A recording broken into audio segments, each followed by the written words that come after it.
Well, folks, it's Bruce here from the Coasters Club, and today I'm with Stan Dawson, QSM, a young Stan Dawson, on a beautiful, sunny Hokitika day.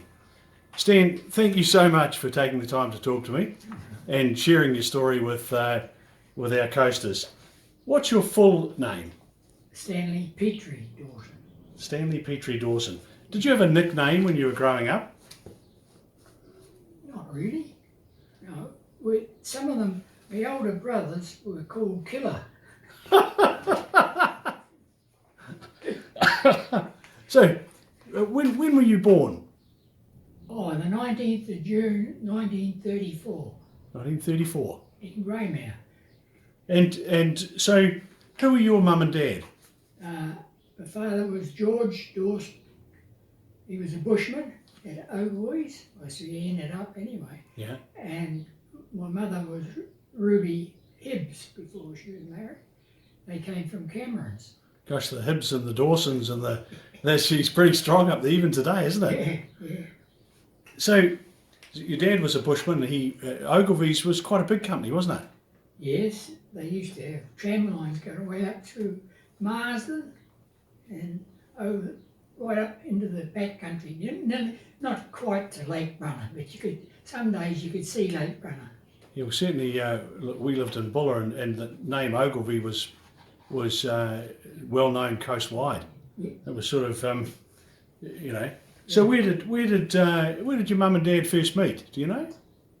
Well, it must have been on the coast. My father was a chopper, a wood chopper. Yeah. And I think that's where they first met at some sports meeting. Yeah, But then there was other, Mum had brothers and sisters, and they lived all around Camerons.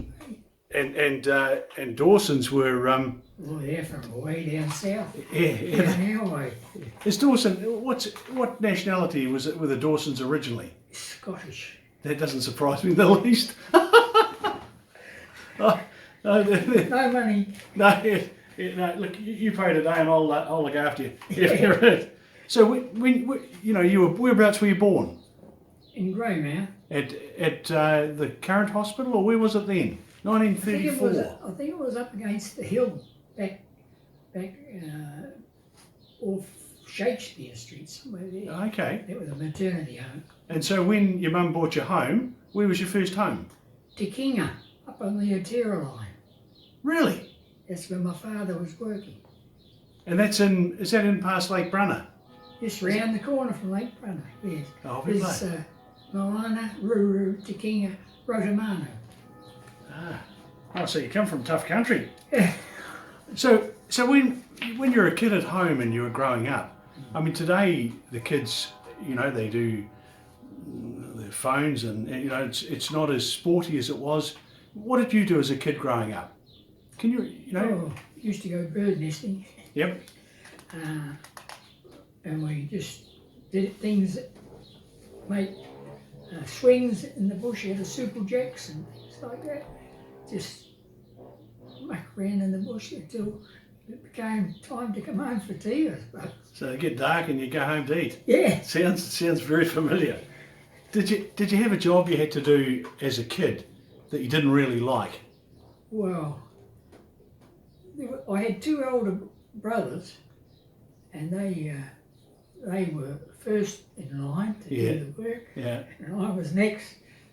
And then there was my younger brother Jim. He also was sent, but he was only home till he was old enough to join the police. So what were your two older brothers called? George, Yep. after my father, Of course. and Arthur.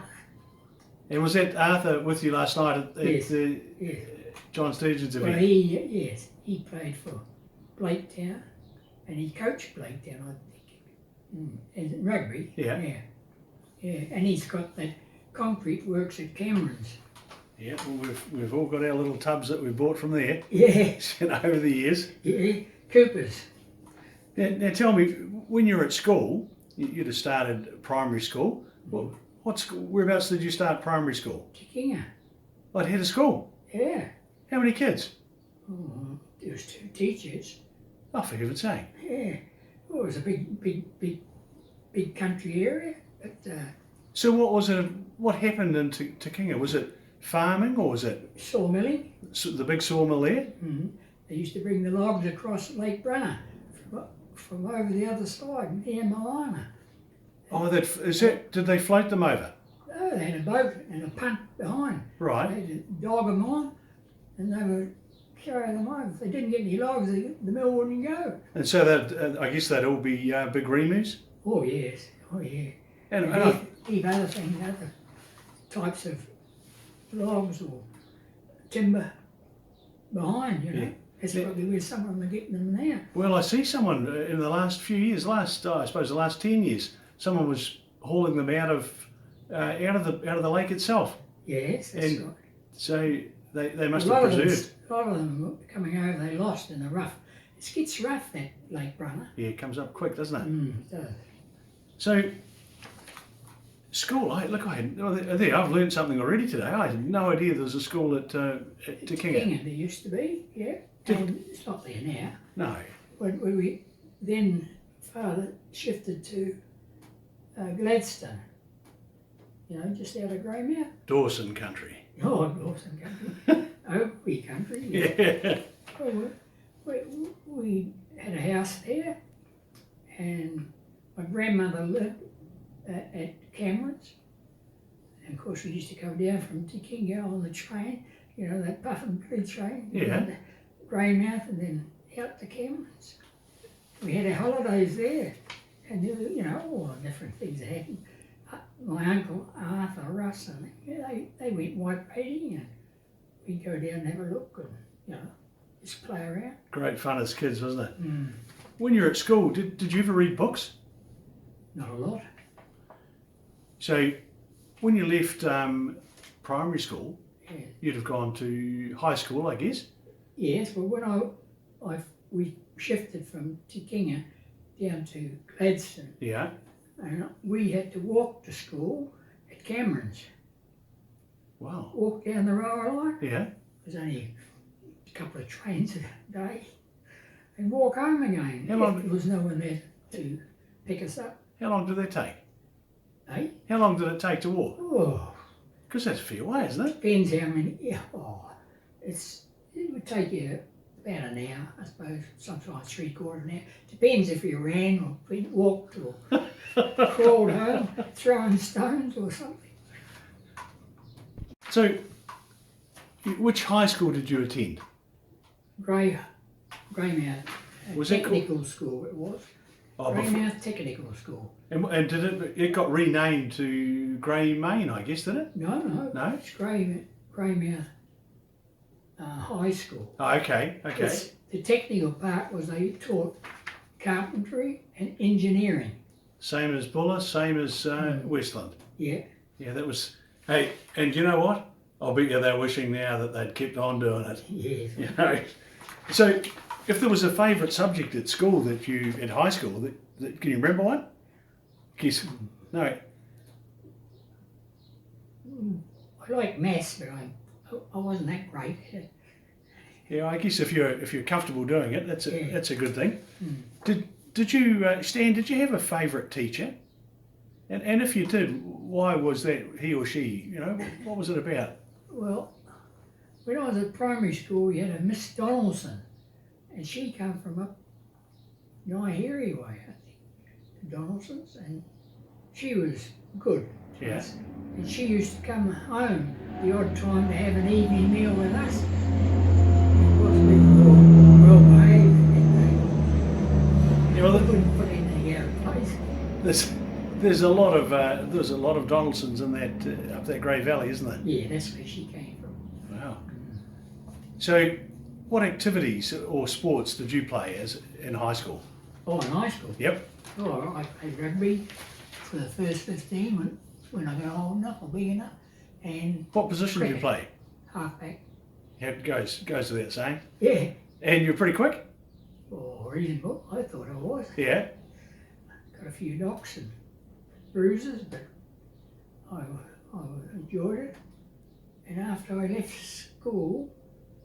high school, I went and played for United in Greymouth. It's just on the recreation ground in Greymouth. Right. The United had a big changing room and hall and that there. So it was quite a big club. Oh, no, it wasn't a big club because we had young junior advisory board kids, and we had the senior team. Yep. And we put most of the seniors were from ex-Grey High. Oh, that'd be handy. Yeah. Yeah. So, at high school, if you had a close friend, how would you describe Stan Dawson? Were you outgoing? Were you quiet? Were you a scrapper? Were you Oh, I remember having a scrap in the ring when we were at school, high school. I fought with, who did I fight? Jimmy Gibson, he's from Kamara. I don't know where he is now. Could be gone. But anyway, old Doc Finley, who was Graham Finley's father, he was a boxing trainer, trained the tucks and all that. Oh gosh. He was the referee, and he just come after about, I think we had 3 rounds, but on the second round he came over to me, he said, hit him up here, you'll go down. And he did?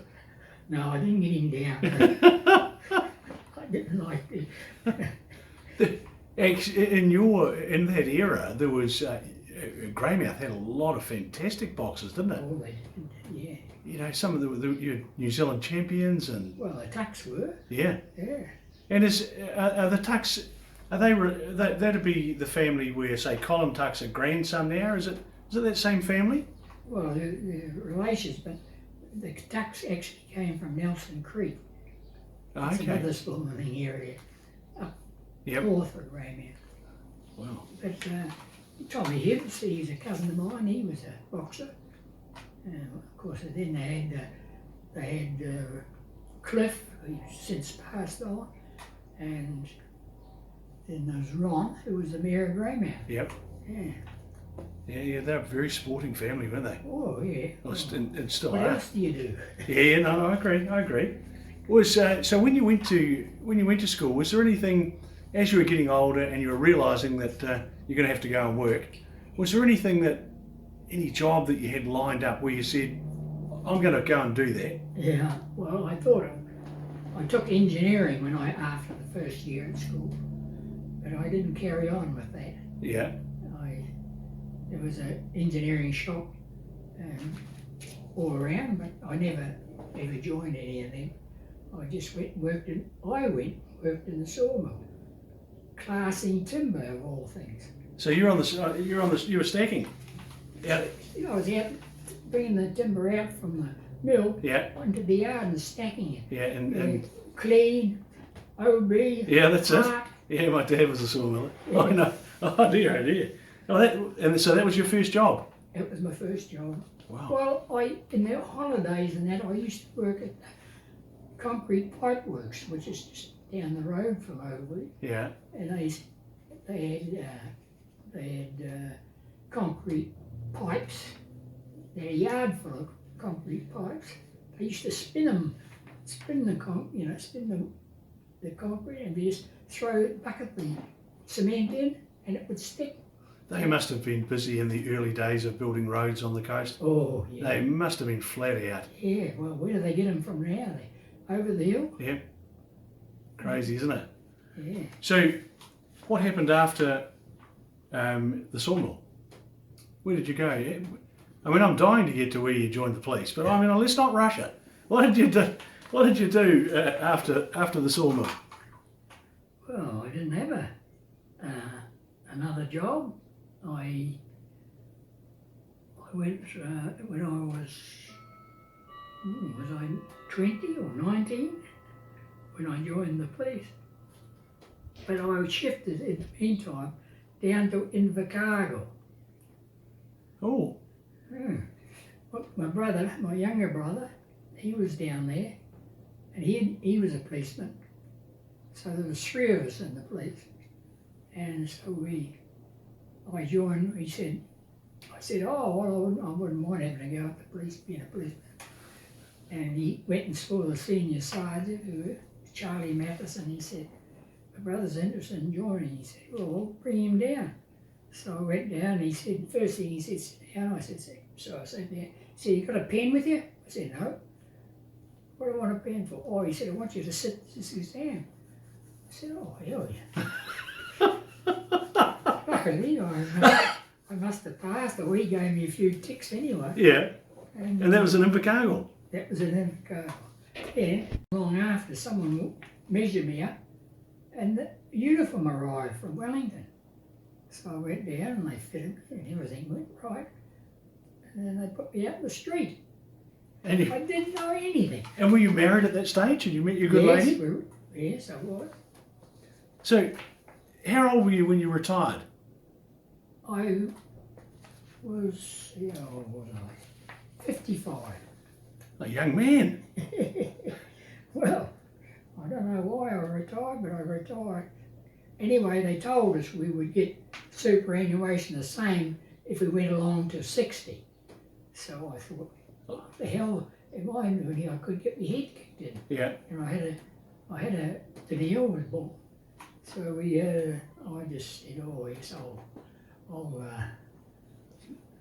stick to the police. And then I hadn't been to training school to learn anything about.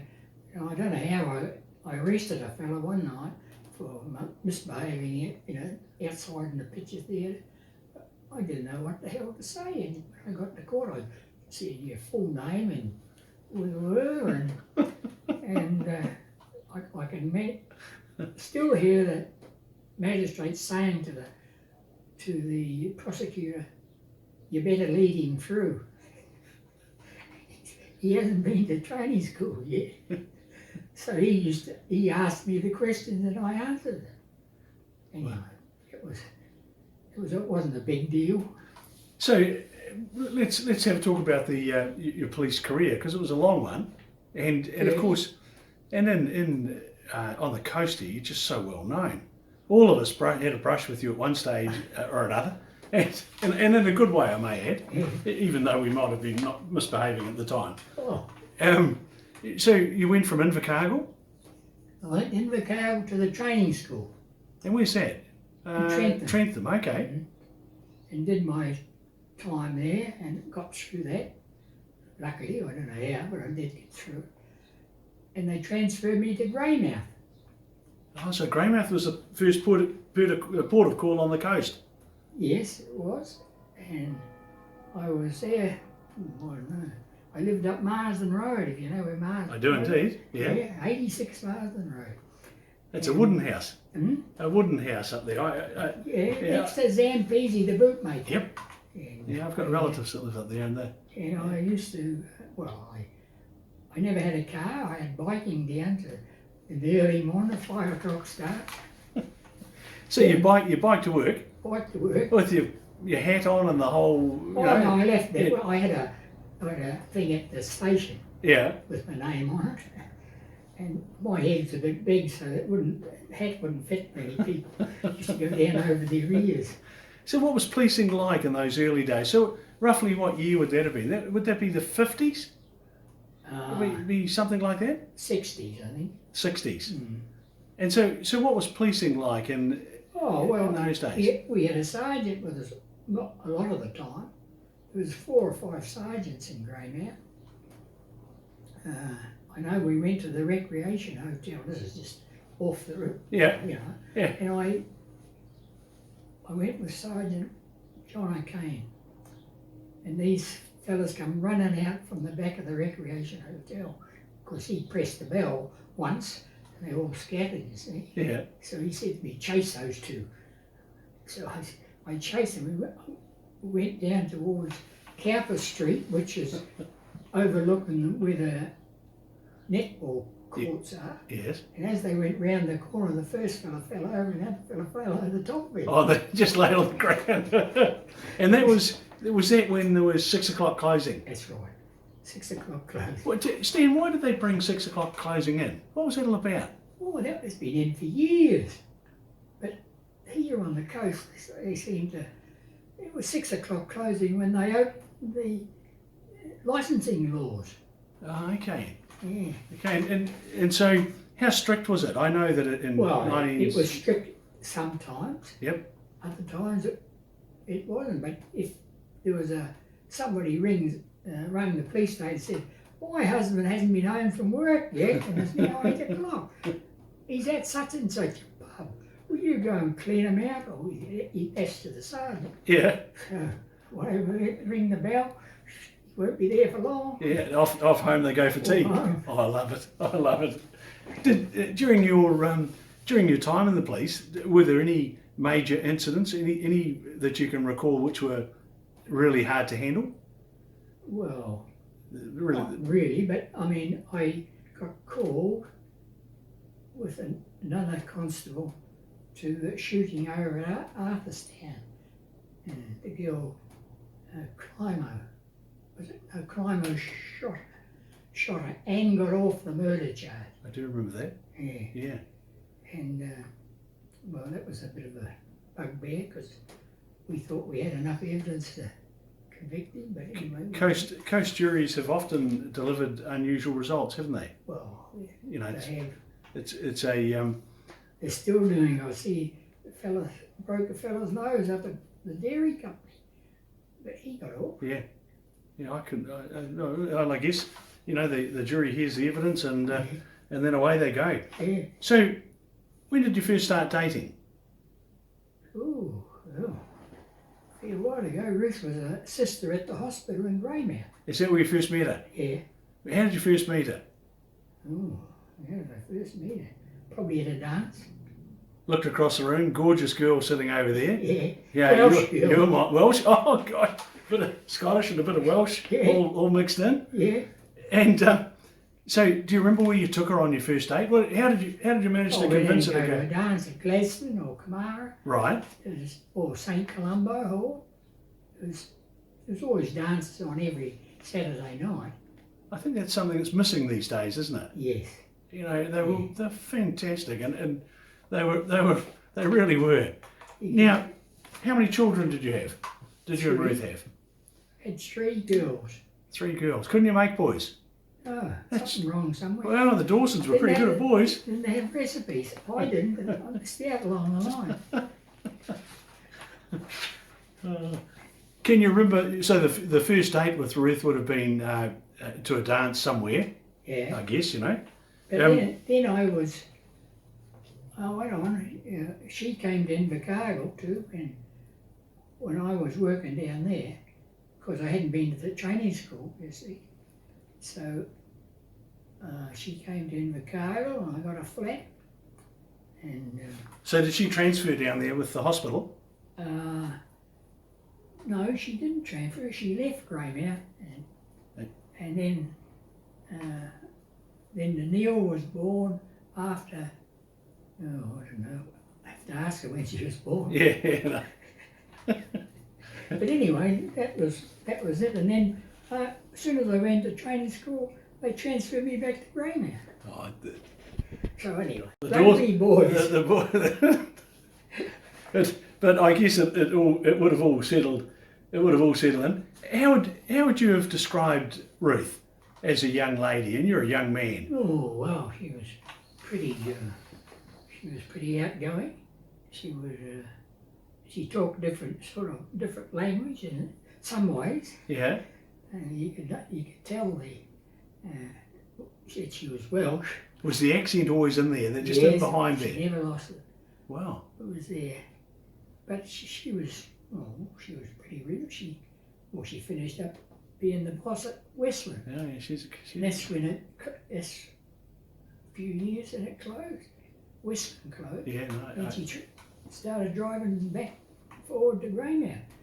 I remember when Westland closed. I remember we protested. We threw eggs at the buildings and all sorts of things, but it didn't make any difference. Uh-huh. We still lost it. Yeah. So, how long were you and Ruth married before she passed away? Yeah, you got me. Well, I don't know, Danielle was that. Well, Danielle's now 60, Yeah. so she must have been. Must you yeah. She must have been. Danielle must have been 50 odd. Yep. And of course we had Credwin, John Credwin Dimmick, Yes, yeah, of course. and Lorelei, who lives in Nelson. Yep. And they, well, Oh, they're all good girls. So, All good. whatever you did, you made it. You They did, got, it, you did it right. John and Credwin had 2 boys. We had 3 girls. Who else was there? And Lorelei's got a boy and a girl. Oh, no, she's got it right there. Yeah. She's got the mixture right. Yeah, her name is Patterson with 1 T. Okay.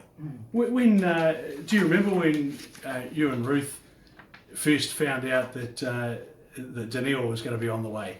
The first where you thought, "Hello, life's about to change for me." Can you? Was it a moment or was it just? Oh, I got growled at. Well, that's how it goes. That's how it goes. Now, did you meet your grandparents? Never. Oh, the father, yeah, the grandfather.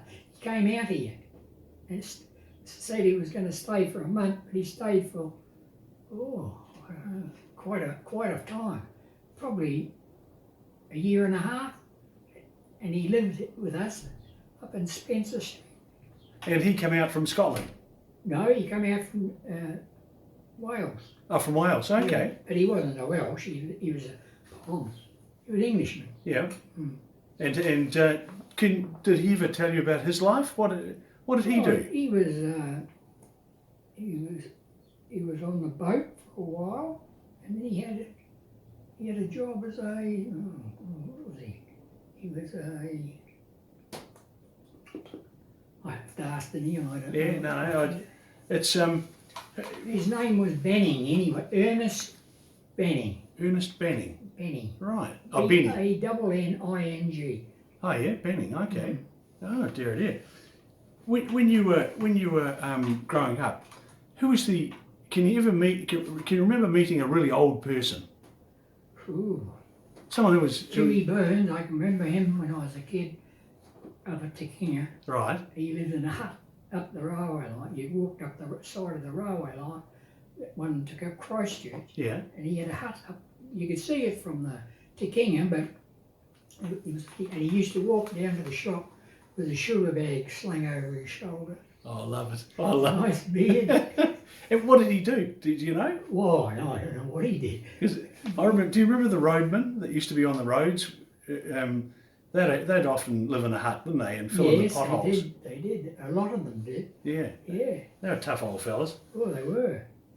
During your life, you've seen a lot of things change. Because how old are you now? I'm 84. A young 84. And folks, he is a young 84, I can tell you. He He is.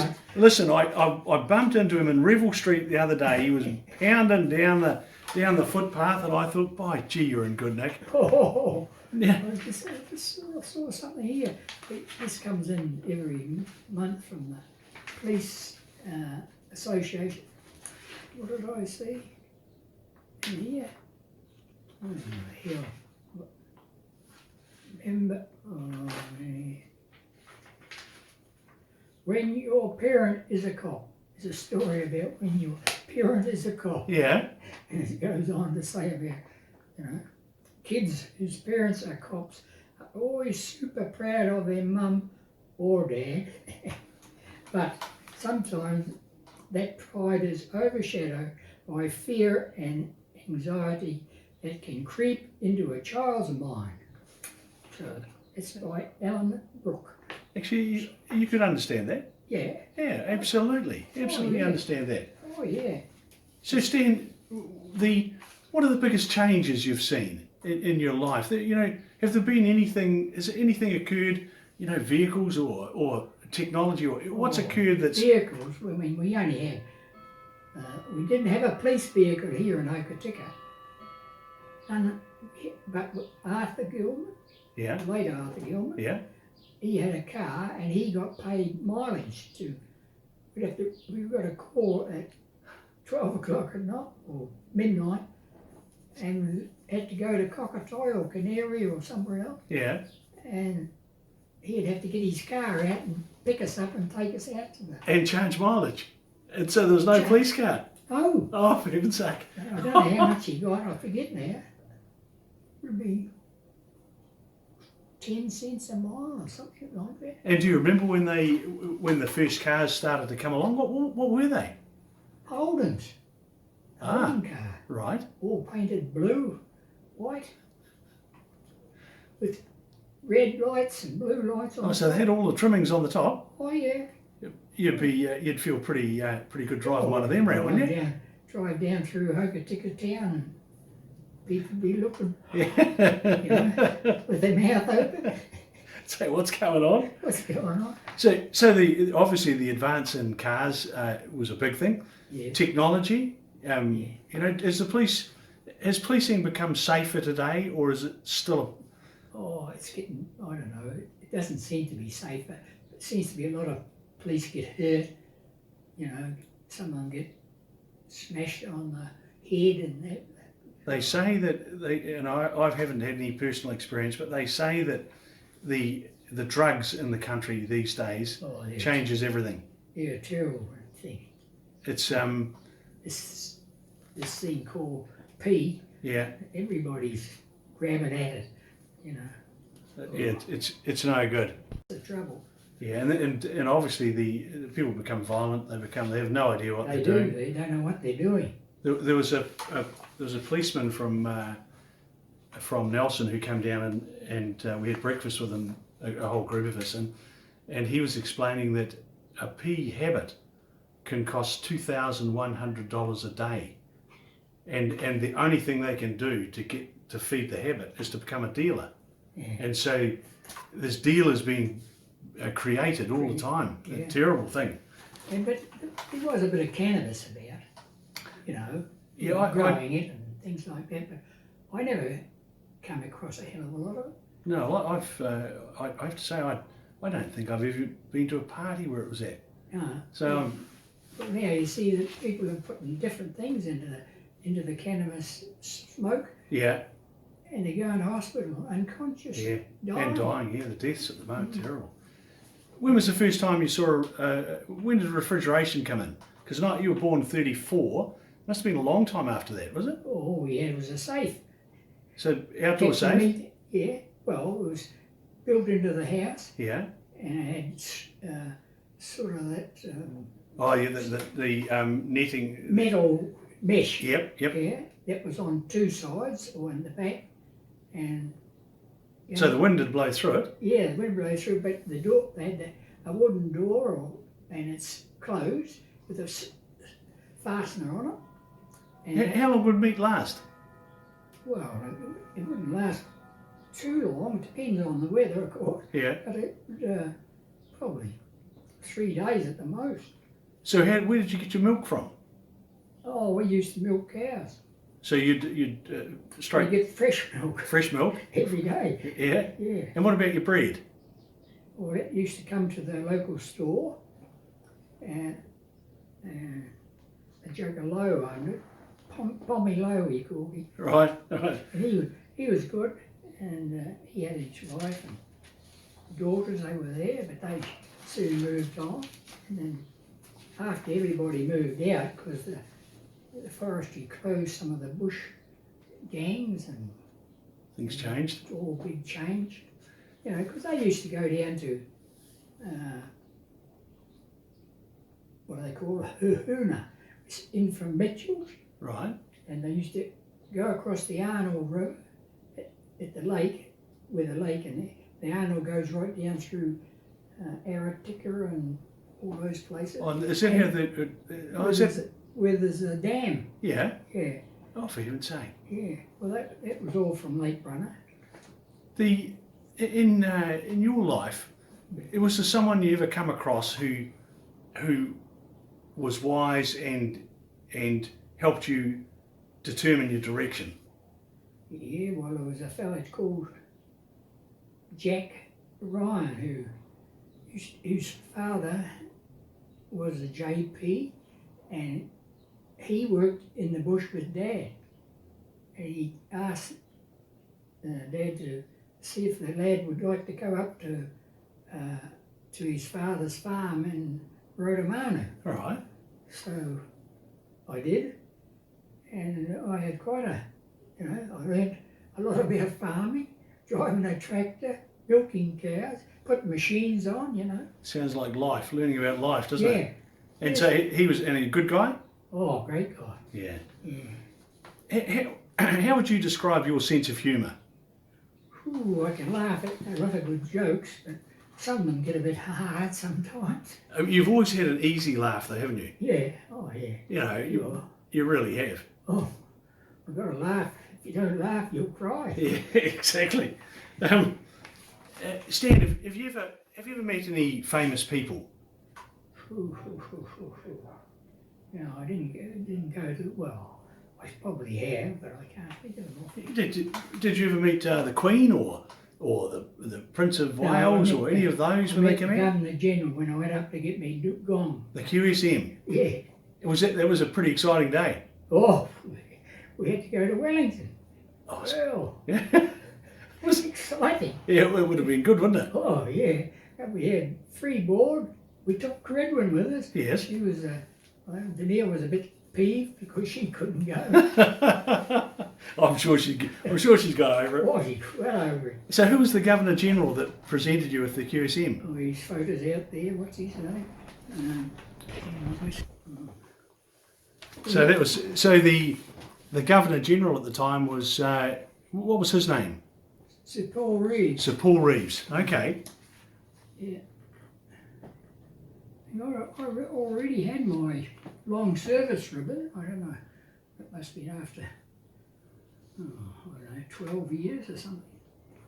I had Well deserved award, I would imagine. They haven't found me out by then. Yeah, it's a pretty amazing. It's like, Well, I think I was about one of the first ones around the west coast to get it, and then after that they gave it to them just about in their breakfast. yeah. That's depending on what sort of cereal you had, but Yeah. yours was 1988. That was pretty early. Yeah. Yeah, I still got it. Where's the now you've done a bit of travelling. Where's the most beautiful place that you've ever gone to? Where did you and Ruth go where you went, wow, that was just stunning? Well, South Africa wasn't too bad, Right. but it fell away a bit in the latter years. And so you were there in early days when it Yeah. was before the apartheid problem. Yeah. And then we went across to England, we went to Ireland, Scotland, Wales, Scotland, Wow. and England. Yeah. And Ruth sort of went back to the old hospital that she worked at and got her sister's degree, or whatever it is, Yes. they give them. And And this is in Wales. it was in England, actually. She's trained in England. Okay. Yeah. But she was still Welsh, Of course. right to the end. So, if you've got a lot of young people out there that'll be watching this over the next, wee while, and probably for a long time, is there a lesson or some advice that you can give them? Tell them to keep their noses clean. Keep the noses clean. Yeah, and do something for older people, I think. Go around and see if you can help them or something like that. You see these people on walking sticks, they can hardly walk. Just grab their arm and say, can I help you, or something like that. Or go home and chop their wood for them. Oh, I love it. Well, look, I'm Coasters. still chopping wood.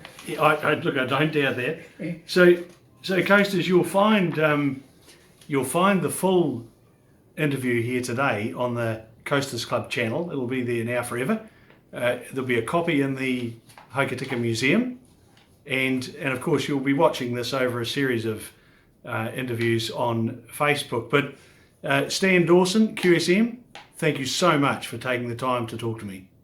It's all right, thank you. Now, folks, It's long service. Stan Dawson mentioned the QSM, or actually I mentioned it to Stan, but he forgot to tell me about a whole lot of others. What's that one there? That's the QSM, QSM. Okay, so that's what they look like. yes. And that's the New Zealand Police Medal, Long service medal. yeah. Long service medal for police. And this is this Queen's a Silver Jubilee medal from 52 to 77. Wow. And that's another New Zealand Police Long Service Medal. You got them when they're 14 years service and 21. And what's this that one there? one's the New Zealand Defence Service Medal And when for did CMT. You know? and when did you get awarded that one with the big 21 on the top? That's the key to the door. I love it.